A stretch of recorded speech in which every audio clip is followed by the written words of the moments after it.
ኢትዮጵያ መርጣለች።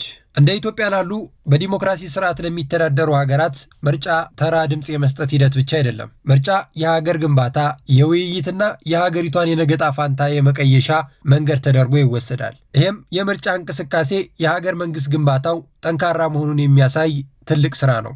ምርጫ ለአንድ ሀገር የህዝብ ሉዓላዊነት መገለጫ ነው። ይህ ማለት የሀገሪቱ ስልጣን ባለቤት ህዝብ መሆኑ በተግባር ማረጋገጥ ማለት ነው። ዜጎች ሉዓላዊነታቸው ተጠብቆ አገሪቷን የሚመራውን አካል በነጻነት የሚመርጡበት መድረክ ምርጫ ነው። ይህንን የተገነዘቡ የኢትዮጵያ ህዝቦች ከትናንትና በስቲያ በነበረው 7ኛው ሀገራዊ ምርጫ ላይ ከጠዋት 12 ሰዓት ጀምሮ ወደ ምርጫ ጣቢያዎች በመሄድ ህዝቡ ምርጫውን አከናውኗል።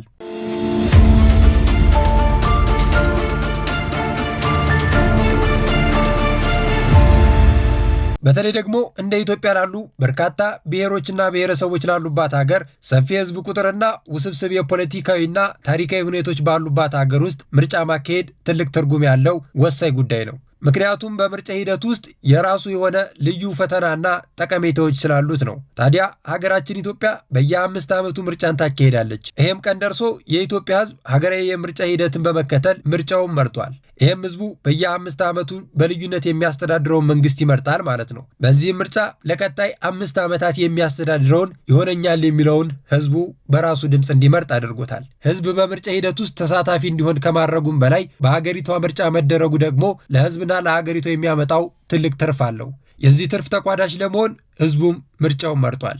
እንደ ኢትዮጵያ ላለች ሀገር ምርጫ ማለት የዲሞክራሲ ጉዞ መጀመሪያና በአንድነት በእኩልነት በሰላም የሚኖርባት ጠንካራ ሀገርን ለመገንባት የሚደረግ ታሪካዊ ወሳኝ እርምጃ ነው። በተለይ ደግሞ ሂደቱ ነፃ፣ ገለልተኛና እምነት የሚጣልበት ሲሆን የሀገሪቷን እድገትና የውስጥ ጥንካሬን ይበልጥ ያጠናክረዋል። 7ኛው ሀገራዊ ምርጫ ይህንን በግልጽ አሳይቶናል። ምርጫ ማለት ሰላማዊ የስልጣን ሽግግር መገንባቱን የሚታይበት መንገድ ነው። በሀገራችንም በሌላው ዓለም ታሪክ ውስጥ በተደጋጋሚ የሚታዩ የመንግስት ለውጦች ውጣ ወረዶች የበዛባቸውና ትልልቅ ሀገራዊ ቀውሶችን የሚያመጡ ነበሩ። በዚህም ባለፉት ዓመታት በነበረው ስርዓት በስልጣን ሽግግር ወቅት ከፍተኛ ችግር ይፈጠር ነበረ። ይህን ችግር ለመፍታት ምርጫ ማድረግ አስፈላጊና ወሳኝ ጉዳይ ነው። በዘንድሮ ምርጫም የገዢው ፓርቲ ፕሬዝዳንት ዶክተር አብይ አህመድ ሳይቀሩ ከተሸነፍን በህጋዊ መንገድ ስልጣናችንን እንለቃለን ብለዋል። ይሄ ደግሞ የምርጫ ሂደቱ ምን ያህል ሰላማዊና ፍትሐዊ መሆኑን የሚያሳይ አንድ እንቅስቃሴ ነው።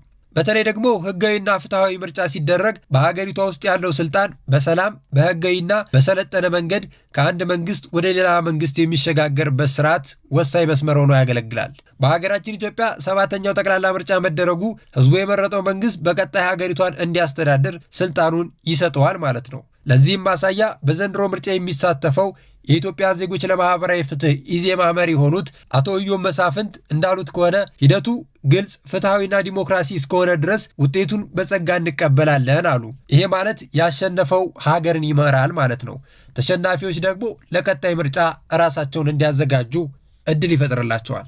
ሌላው ምርጫ የብዝሃነት ማስተናገጃ መድረክ ሆኖ ያገለግላል። በዚህ መንገድ ልዩ ልዩ የፖለቲካ እይታዎች፣ ፍላጎቶችና የህብረተሰብ ክፍል በሀገር ጉዳይ ላይ በእኩልነት የሚመርጡበት የሚሳተፉበትን እድል መፍጠር ያስችላል። ይህ ሂደት ሁሉም የህብረተሰብ ክፍል ተሳታፊ እንዲሆን ያደርገዋል። በዘንድሮ ምርጫ ሁሉም አካላት የተሳተፉበት፣ የተለያዩ የፖለቲካ ፓርቲዎች ያለምንም አድሎና ያለምንም መገፋት የራሳቸውን ሀሳብ የሸጡበት፣ በምርጫ ሂደቱ ውስጥ ተሳትፈው ደግሞ እንዲመረጡ እድል ያገኙበት ትልቅ ሀገራዊ ሂደት ሆኗል። ሀገራችን ኢትዮጵያ አሁን ባለችበት የለውጥና የእድገት ምዕራፍ ላይ ሆና ምርጫ ማካሄድ መቻሏ ለሀገሪቱም ለህዝቡም በርካታ ጠቀሜታዎችን ይሰጡታል። የመጀመሪያው ጠቀሜታ የፖለቲካ ህጋዊነትን ማረጋገጥ ነው። ህዝቡ በቀጥታ የመረጠው መንግስት በህዝብ ዘንድም ሆነ በዓለም አቀፍ ማህበረሰብ ፊት ሙሉ ተቀባይነትና ህጋዊነት እንዲኖረው ያስችላል። ይህ ሂደትም መንግስት ጠንካራ ብሔራዊ ፖሊሲዎችን ለማስፈጸምና የህግ የበላይነትን ለማስከበር ሙሉ እምነትና አቅምን ይሰጠዋል። ማለትም አንድ መንግስት ስልጣን ላይ የሚቆየው በኃይል ወይም በአምባገነንነት ከሆነ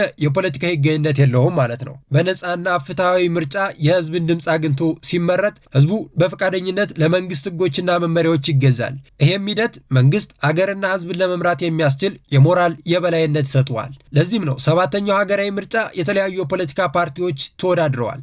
በዚህም ውድድር ላይ አሸናፊ የሆነ የፖለቲካ ፓርቲ በህዝብ ድምፅ ማሸነፉን ተከትሎ በሚያወጣቸው ህጎችና በሚያመጣቸው መመሪያዎች ህዝቡ እንዲገዛ የራስ ፍላጎት ይኖረዋል። ይህም ማለት ህዝቡ ራሱ የመረጠው እንዲያስተዳድረው ስለወሰነ በሚያወጣቸው መመሪያዎችና ህጎች መሰረት ህዝቡ እንዲተዳደር እድል ይፈጥርለታል። ሌላው ምርጫ ማድረግ የሀገርን የፖለቲካ መረጋጋትና የሰላም ዋስትናን ይፈጥራል። በአንድ ሀገር ውስጥ ያለ ምርጫ ስልጣንን የያዘ መንግስት የፖለቲካ ህጋዊነት የሌለው መንግስት ስለሚሆን ሁሌም ከተቃዋሚዎች እንዲሁም ካለመረጋጋትና ከአመፅ ጋር ሲጋፈጥ እንዲኖር ያደርገዋል። ይህም ለሀገር ትልቅ ፈተና ስለሚሆን ትክክለኛ መፍትሄው ህጋዊ ምርጫ አድርጎ በህጋዊ መንገድ ህዝብን ማስተዳደር ሀገርን መምራት ነው። ለዚህም ነው ሀገራችን ኢትዮጵያ በየ5 ዓመት በሚደረገው ሀገራዊ ምርጫ ላይ ገዢው ፓርቲም ሌሎች ተፎካካሪ ፓርቲም በእኩልነት ተወዳድረው ቀጣይ ሀገርን የሚመራው የፖለቲካ ፓርቲ እንዲመረጥ እድልን የሚፈጥረው። ይህም 7ኛው ሀገራዊ ምርጫ በቀጣይ ሀገርን ለማስተዳደር ህዝብን ለመምራት የሚመረጠውን መሪ እንዲመረጥ እድሉን ይሰጠዋል። ምርጫ ሳያደርግ ስልጣንን የያዘ አካል ግን የህዝብን አመኔታ አያገኝም። ይህም መንግስት በሀገሪቷ የውስጥ አለመረጋጋትና ቅሬታዎች ሲነሳ እንኳን ህዝቡ ችግሩን በሰላማዊና በህጋዊ መንገድ ለመፍታት አይችልም። ህዝቡ ወደ ህጋዊ ተቋማት እንዲያመራ አያደርገውም። ይህ አካሄድ ደግሞ በሀገሪቷ ውስጥ ዘላቂ ሰላምና እድገት እንዳይኖር ትልቅ እንቅፋት ነው። ለዚህም ነው ሀገራችን ኢትዮጵያ በታቀደለት ጊዜና በተወጠነለት ቀን 7ኛው ሀገራዊ ምርጫን ያደረገችው።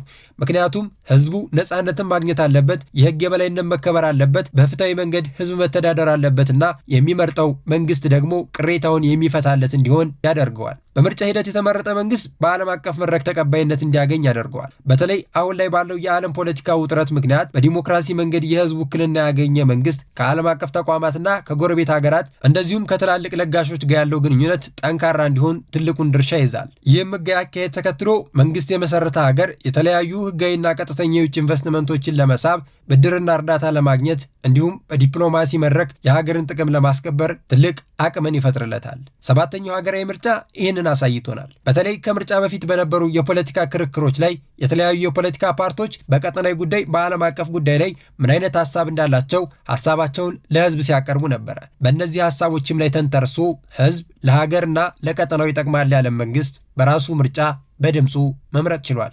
ምርጫ ለሀገር ከሚያበረክተው አበርክቶች ውስጥ ሰላም አንዱ ነው። ሰላም ለአንድ ሀገር ያለው አስተዋጽኦ በምንም ሊገለጽ አይችልም። እንዲህ ነውም የሚባል ጉዳይ አይደለም። ለአንድ ሀገር ሰላም አስፈላጊና ወሳኝ ጉዳይ ነው። ታዲያ ለአንድ ሀገር ሰላም ደግሞ ምርጫ ትልቅ ገጸ በረከትን ይዞ ይመጣል። ይህም አካሄድ ዜጎች ቅሬታቸውን፣ ፍላጎታቸውንና የፖለቲካ ምርጫቸው በኃይል ሳይሆን በሰላማዊ መንገድ በምርጫ ካርድ እንዲገልጹ እድልን ይሰጣቸዋል። ይህም የሀሳብ ፍጭት መሳሪያ ሳይሆን በዲሞክራሲ አግባብነት እንዲፈታ በማድረግ ለሀገር ዘላቂ ሰላምን መፍጠር ያስችላል። 7ኛው ጠቅላላ ምርጫ ዜጎች በሀገራቸው የወደፊት ዕጣ ፈንታ ላይ በቀጥታ የመወሰን መብት እንዳላቸው በተግባር የታየበት ሂደት ሆኖ አልፏል። ይህም ምርጫ በሀገራችን ውስጥ የፖለቲካ ንቃተ ህሊናን ያሳደገ፣ ህዝቡ የፓርቲ አማራጮች ሀሳቦችና ፕሮግራሞችን በማንጸር እንዲወያይና በሰለጠነ መንገድ በር የከፈተለት መንገድ ነው። በአጠቃላይ በኢትዮጵያ ውስጥ ምርጫ መደረጉ ቀስ በቀስ እያደገ ያለና እየጎለመሰ የሄደውን የምርጫ ክንውን ዛሬ ላይ ጠንካራ ደረጃ ደርሶ ይህም የለውጥ ጉዞ